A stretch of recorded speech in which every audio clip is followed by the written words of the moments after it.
Selamat pagi, Namo Buddhaya. Anak-anakku semua, bagaimana kabarnya hari ini? Kembali lagi dengan Pak Guru.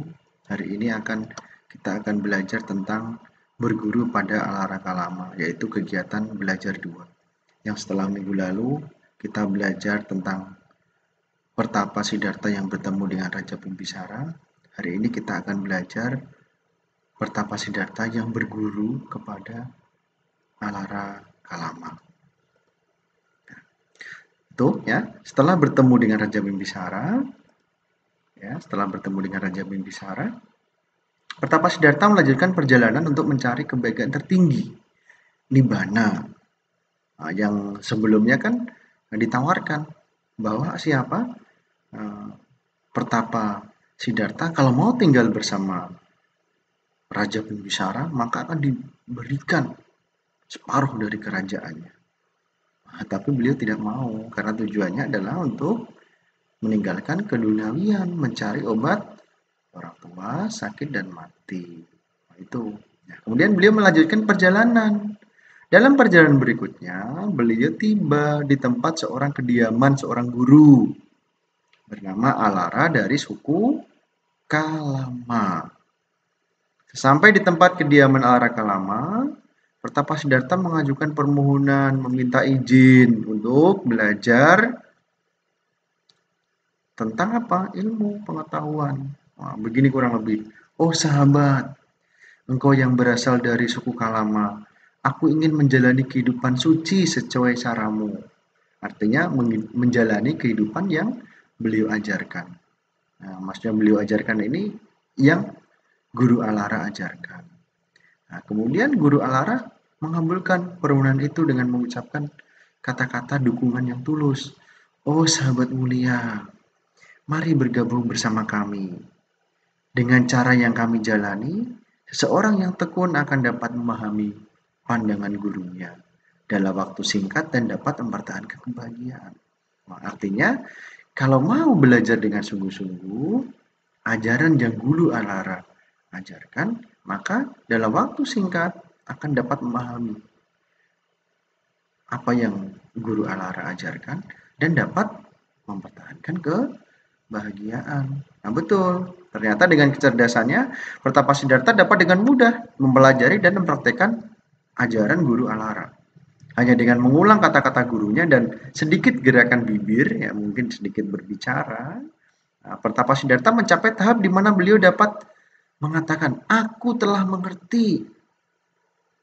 Nah, kemudian beliau membuat pernyataan. Aku telah mengerti, aku telah melihat ajarannya. Nah, maksudnya di sini ajaran siapa? Ajaran Guru Alara. Nah, kemudian Guru Alara berkata dengan penuh gembiraan, wah kami telah menyaksikan dengan mata kepala sendiri seorang pertapa yang sangat cerdas. Nah, seperti dirimu adalah keuntungan bagi kami sahabat.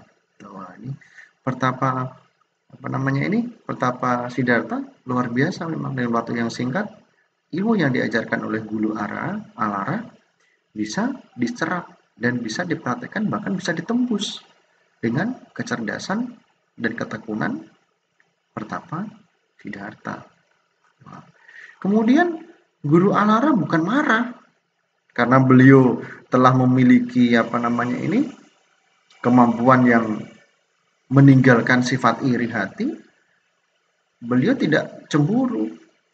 Oh ini kok ada murid yang ini jangan-jangan mau menguasai, tidak. Beliau justru mendukung dan memberikan ungkapan yang luar biasa bahwa memang harus meneladani sifat seperti yang Pertapa Siddhartha praktekkan kepada tentunya supaya diikuti oleh murid-muridnya yang di situ atau patut diteladani. Ya. Kemudian dengan dengan kecerdasan Pertapa Siddhartha yang dimiliki, ya, dipuji karena memang Pertapa Alara ini bukan orang yang sombong, tidak memiliki sifat iri hati atau isa. Nah, itu dikatakan ini ya, sifat isa yaitu rasa cemburu yang disebabkan oleh kesejahteraan dan keberuntungan orang lain. Artinya apa? Kesejahteraan dan keberuntungan yang didapat oleh Pertapa Siddhartha, Pertapa Guru Alara tidak iri. Karena memang sudah tidak ada itu iri di dalam diri Guru Alara. Dan kemudian si Alara juga memuji bahwa dia memiliki canda. Canda itu apa? Canda adalah kejujuran dan keinginan untuk memuji mereka yang patut dipuji. Wah, diarah siapa? Guru Alara. Guru Alara ini malah bukannya marah. Ini ada murid yang saya pinter, jangan-jangan mau menyanyi, tidak. Beliau sangat memuji. Bahkan di situ ditawarkan supaya Pertapa Siddhartha tetap di situ bersama-sama dengan kelompoknya, disuruh barangkali bisa supaya memberi semangat kepada murid-murid yang lain. Tetapi Pertapa Siddhartha ternyata mengembangkan meditasinya tiap hari.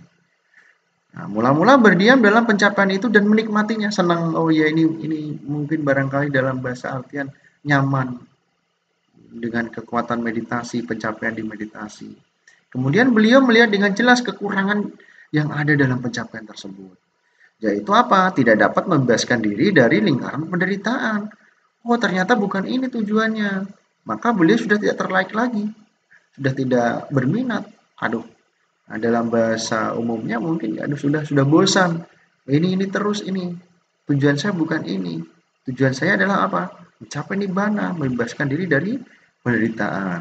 Nah, kemudian beliau tidak tertarik lagi dan pamit. Ya, pamit artinya minta izin untuk meninggalkan Guru Alara Kalama. Makanya dikatakan Guru Alara ini adalah sebagai guru pertama, guru spiritual pertama yang mengajarkan beliau ilmu meditasi tingkat tinggi.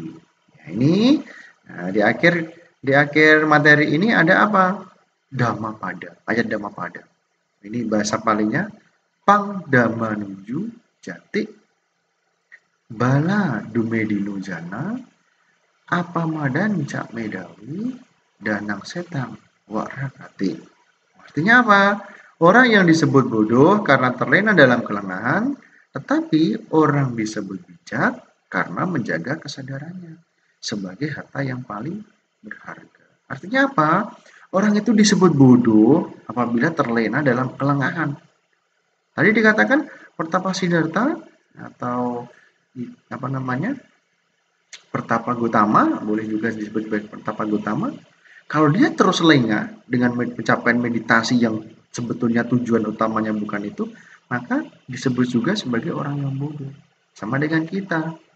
Kalau kita tertarik dengan hal-hal yang sifatnya keduniawian dan terus menerus dan tidak membawa kemajuan, malah tidak membawa kebahagiaan, itu disebut sebagai orang yang bodoh. Tapi kebalikannya, orang yang disebut bijaksana karena menjaga kesadarannya. Oh, ternyata ini salah. Oh, ternyata ini tidak bermanfaat. Itu disebut sebagai orang bijaksana dan disebut sebagai harta yang paling berharga. Ini syair Dhammapada dalam syair 20. Nah, itu yang bisa Pak Guru sampaikan untuk pagi hari ini. Nah, untuk materi-materi pertanyaan dan pendalaman kita nanti akan belajar melalui lewat aplikasi WhatsApp dan Telegram.